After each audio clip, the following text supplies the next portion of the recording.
ওখানে অভিযোগ জানাচ্ছে তারা যে আপনারা কী করছেন। আমাদের এই যে ভাই দাদাটা মায়ের খাচ্ছে, উনি সেনাবাহিনী তিনকে আপনাদেরকে খবর পাঠাচ্ছে ওই দিকে যাবে।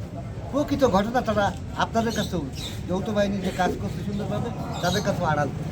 আমি জানি না আপনারা কতদিন দায়িত্বে থাকবে, আপনারা দায়িত্বে না থাকলে হয়তো আমরা যারা স্বতন্ত্র প্রার্থীর পক্ষে আমরা ছিলাম, আমরা সবাই বিএনপির করি, তারা হয়তো আর বাড়ি ঘরের সামনে থাকতে পারবে, তাদের বাড়ি ঘর থেকে কিনে অন্যদিকে চলে এসেছে এবং তারা এই হুমকি। আমার হিন্দু পরিবারের লোকজন সকাল দিয়ে বলছে বাবা বাড়িতে এসে এভাবে রামদাদা, তাহলে কি আমরা এলাকায় থাকতে পারবো না? আমরা কেন কি আমাকে ওসি সাহেব বলতেছেন যে অফিস না খুললে কী হচ্ছে? আমার অফিস আমার ব্যবসা প্রতিষ্ঠান আমি করবো না? এই ব্যবসা করবে সে করবে, নিরাপত্তা দেওয়ার দায়িত্ব আছে আপনাদের। আমরা বারবার অনুরোধ করছি, আপনি উল্টো আপনার থানার পাশে আপনি আসেন 2 ঘন্টা পর, আপনার থানার পাশে এই ঘটনা ঘটছে, আপনাদের জানানো হয়েছে, আপনারা আসলেন 2 ঘন্টা পর। তার মানে আমার যে ধারণা, ওসি সাহেব তিনি সম্পূর্ণভাবে অসহযোগিতা করছেন আমাদেরকে এই সন্ত্রাসীদের আশ্রয় প্রশ্রয় দিতে। তাদের তালিকা বারবার দেওয়া হয়। একজন খুনি, একজন কমিশনারকে হত্যা করতে তার সাজা হচ্ছে যাবজ্জীবন।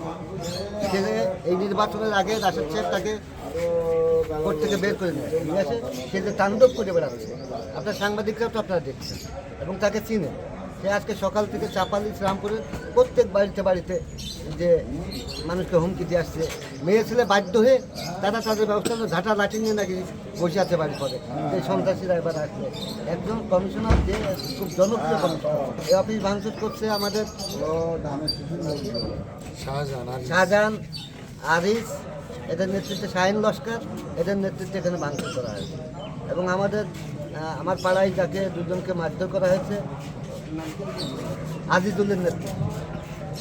তারা শান্তিপ্রিয় মানুষ, পীর বাড়ির মানুষ, আপনারা জিজ্ঞাসা করে দেখেন, তার বাড়ির ভিতরে গিয়ে মারধর করছে, বাড়ির লোকজন হাওমাও কান্নাকাটি করছে, প্রশাসনকে জানাতেও ভয় পাচ্ছে, কারণ পুলিশ প্রশাসন একদমই সহযোগিতা করছে।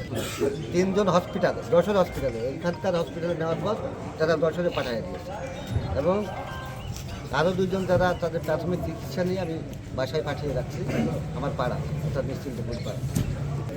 অথচ সন্ত্রাসীরা তার নাকের ডগায় ঘুরে বেড়াচ্ছে। আমি বলার পর তারা যাচ্ছে, আমি না বলার পর ওনাদের রেখে কাজ কে থানায়।